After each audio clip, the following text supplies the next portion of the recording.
Hello, I'm the Progressive Disciple, and I am taking a journey through the Bible. I'm inviting you to join me. Today, we are covering Jeremiah, chapters 50 through 52.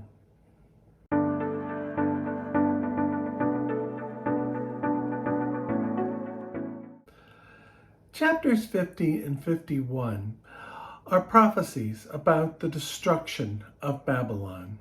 In Jeremiah chapter 50, verse 29, it says, "Summon archers against Babylon, all those who draw the bow. Encamp all around her, let no one escape. Repay her for deeds.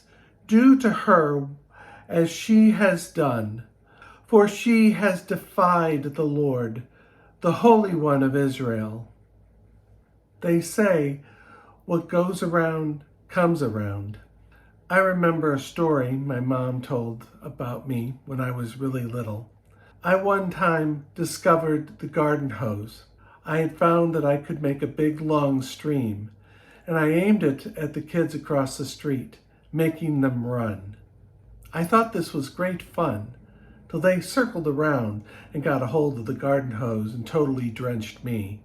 I went crying to my mom, but she figured I got what was coming to me. So I think the same thing goes with Babylon.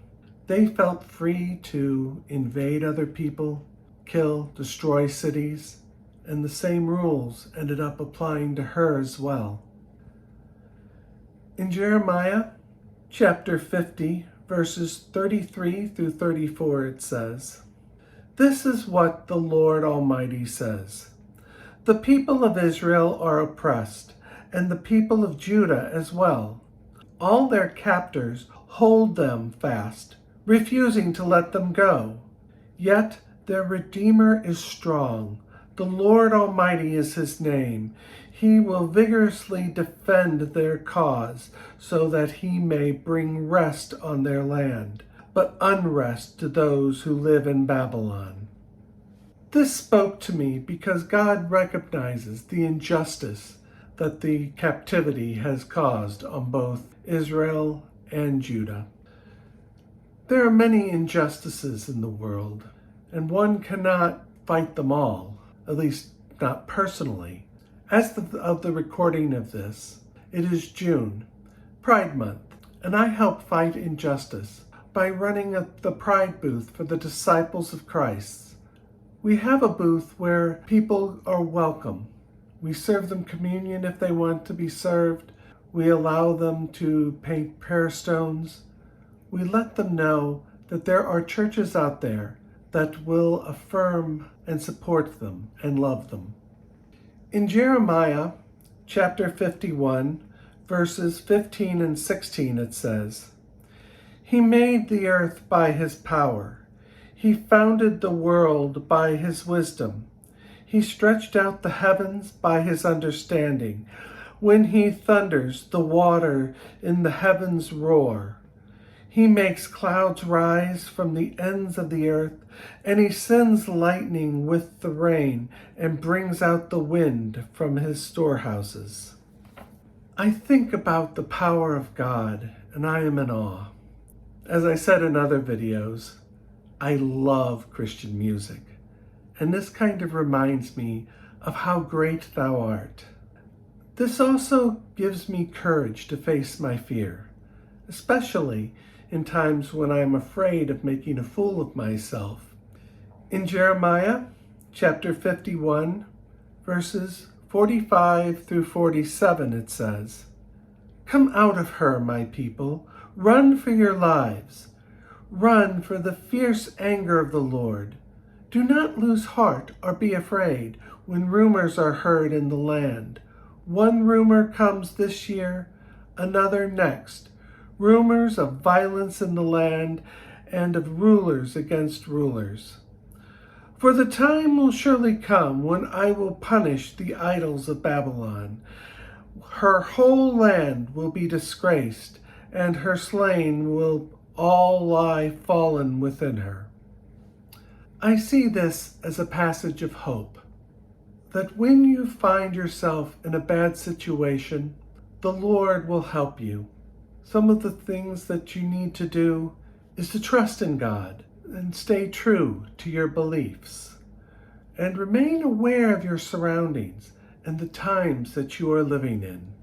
Chapter 52 is a recap of the fall of Jerusalem. Many do not believe that Jeremiah actually wrote this chapter. It was probably written by his scribe, Baruch. In Jeremiah 52, verses 31 and 32, it says, "In the 37th year of the exile of Jehoiakim, king of Judah, in the year Ahmorach became king of Babylon, on the 25th day of the 12th month, he released Jehoiakim, king of Judah, and freed him from prison. He spoke kindly to him and gave him a seat of honor higher than those of other kings who were with him in Babylon." I like this ending because Jehoiakim was finally shown mercy. He was only king for 3 months and continued fighting the siege of Jerusalem because he inherited that battle from his father. This is also important because the line of David continues through him. In the book of Matthew, they write the lineage of Jesus, going from David through Jehoiakim, eventually to Joseph, Jesus' father. So this ends the book of Jeremiah. So what are my final thoughts? I think the main focus of the book is not to worship foreign idols, also to trust in the Lord and to act righteously. There's a lot of smiting in this book. One could come to the conclusion that if you do not obey the law as it is written, that God will smite you. But I don't think that's how God really works. Jerusalem was in a hard place. It was between Egypt and Babylon, and those two had to fight it out along the corridor to get to each other. But the situation did help eliminate the idols that Judah was worshiping, and perhaps by worshiping the Lord, it became the glue that held the Jewish people together. So, please like this video and subscribe. I would also love to hear your comments. Do you have a what goes around comes around story that you would like to share? How do you battle injustice? And how does God demonstrate power in your life? Has God helped you get out of a bad situation? And what are your final thoughts of the book of Jeremiah? I would love to hear your comments. Well, since this is the end of Jeremiah,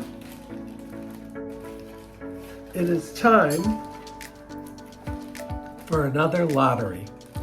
We haven't done a lottery in a while. In case you're new to this channel, just to let you know, I use a lottery to pick the next book that we are going to study. So, let me dump these into the hat. And let's find out what we're studying next. Okay. And the next book we are going to study is the book of Jonah. It has 4 chapters, so I should be able to do this one in one video. I am the Progressive Disciple, and thank you for watching.